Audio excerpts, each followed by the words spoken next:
Olá, seja mais uma vez muito bem-vindo ao nosso encontro, porque aqui você sabe, nós vamos direto ao ponto. Eu sou o professor Vavá Matemática, eu vou te ajudar a tornar a matemática cada vez mais melzinho na chupeta. E o assunto que eu trago para você hoje é a geometria espacial de posição, onde nós vamos ver alguns postulados e nós vamos ver alguns elementos no plano e automaticamente no espaço. Mas quando eu falo em postulados, o que são postulados, professor Vavá? Gente, postulados são aquelas definições. São aquelas afirmações que nós vamos omitir demonstração, ou seja, existe e ponto final. Falando em ponto, vamos começar com o primeiro postulado, o ponto.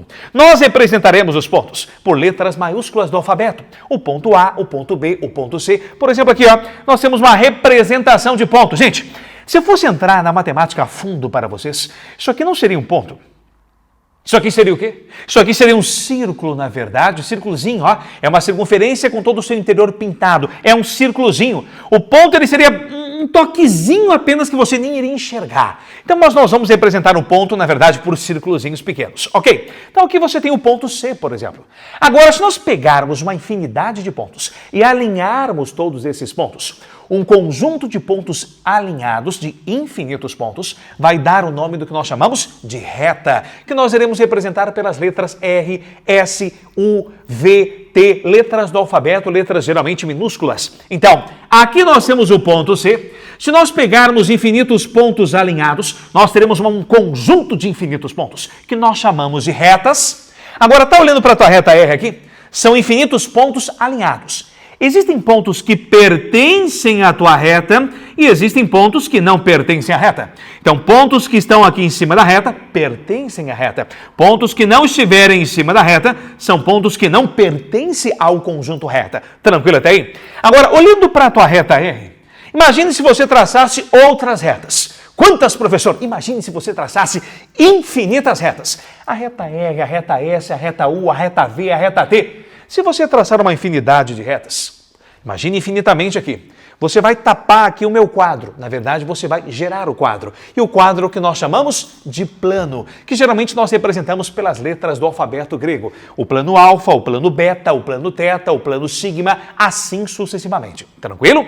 Então, existem infinitos pontos. Infinitos pontos alinhados é o conjunto de pontos que nós chamaremos de reta. E um conjunto de infinitas retas é o que nós chamamos de plano. Tranquilo até aí? Belezinha?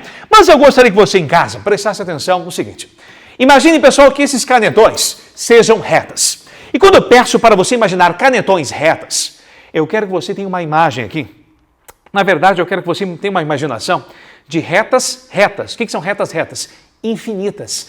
Então se eu pegar esse canetão aqui, pessoal, ele não tem uma origem, uma extremidade. Ele é infinito para a tua direita, infinito para a tua esquerda, infinito para cima, infinito para baixo. Então, aí você tem retas. Tranquilo? Então, imaginemos retas. Eu quero saber, e isso é preciso você saber para as tuas provinhas, como é que você faz para determinar um plano. Quando eu falo em determinar um plano, quer dizer que o plano é único, não existe outro. Como assim, professor? Se nós tivermos 3 pontos não alinhados, não colineares, esses 3 pontos determinarão um plano.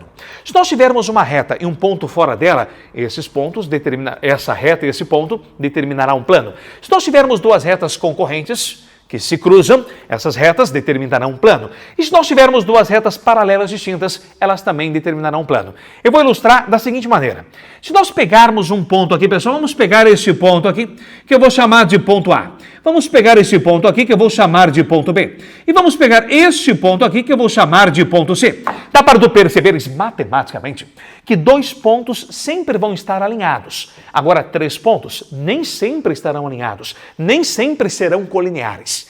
E quando eu te fornecer 3 pontos distintos e não colineares significa o quê, professor? Anota lá, não alinhados. Se eu tiver 3 pontos não alinhados, eles determinam um plano e esse plano é único. Por isso, eles fazem parte da determinação de um plano.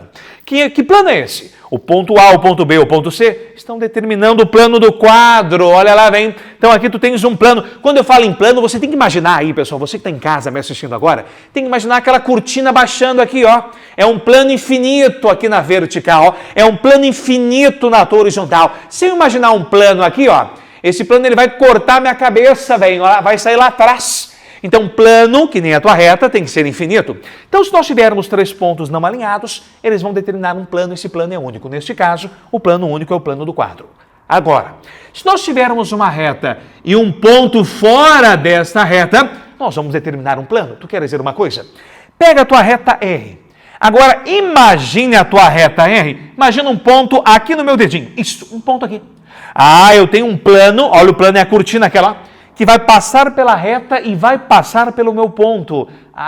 Fechou! Se eu tenho uma reta e eu tenho um ponto fora dela, eu consigo puxar uma cortina que une os dois. Isto, eu consigo traçar um plano, eu consigo determinar um plano. Agora vem cá, vem um. Se eu tiver 2 retas concorrentes, eu consigo traçar um plano também. Vamos pegar os meus canetões. Como assim, professor? Vem cá. Eu tenho 2 retas. Essas retas são infinitas. Se elas se cruzarem, são retas concorrentes. Agora, se elas se cruzarem, eu tenho um plano único que passa pelas duas. Se eu traçar um plano assim, ele vai cortar elas. Mas se eu traçar um plano na vertical, olha lá, esse plano vai conter as 2 retas. A reta está contida no plano. Então, 2 retas concorrentes determinam um único plano. Agora aqui vem 2 retas paralelas e distintas, automaticamente também vão determinar um plano. Pega 2 retas paralelas. Aqui, paralelas e distintas, elas não se cruzam, não se tocam. Paralelas significam que elas têm as mesmas inclinações. 2 retas paralelas determinam um único plano. Tem que pensar assim, tu consegue traçar uma cortina de uma reta até a outra? Consigo. Então, elas determinam um plano. Se eu fizer assim, são retas paralelas distintas. Tu consegue puxar uma cortina de fora a fora, pessoal, de uma reta até a outra? Então, elas determinam um plano. Agora, se eu fizer isso aqui, quer dizer uma coisa? Olha lá, olha lá. Se eu fizer isso aqui com uma reta, olha lá. Tu consegue traçar uma cortina de fora a fora? Sai da reta de cima, o plano vai cortar a reta de baixo. Então, assim, essas retas não determinam um plano. Elas têm que ser retas paralelas distintas. Elas nunca vão se encontrar. Tranquilo? Belezinha? Então tem que saber, pessoal, os postulados e, consequentemente, as determinações, os casos de determinação de um plano, porque são questõezinhas que aparecerão nas suas provas. Tranquilo? Espero que você tenha aproveitado, hein? E aguardo você no nosso próximo encontro. Aquele abraço.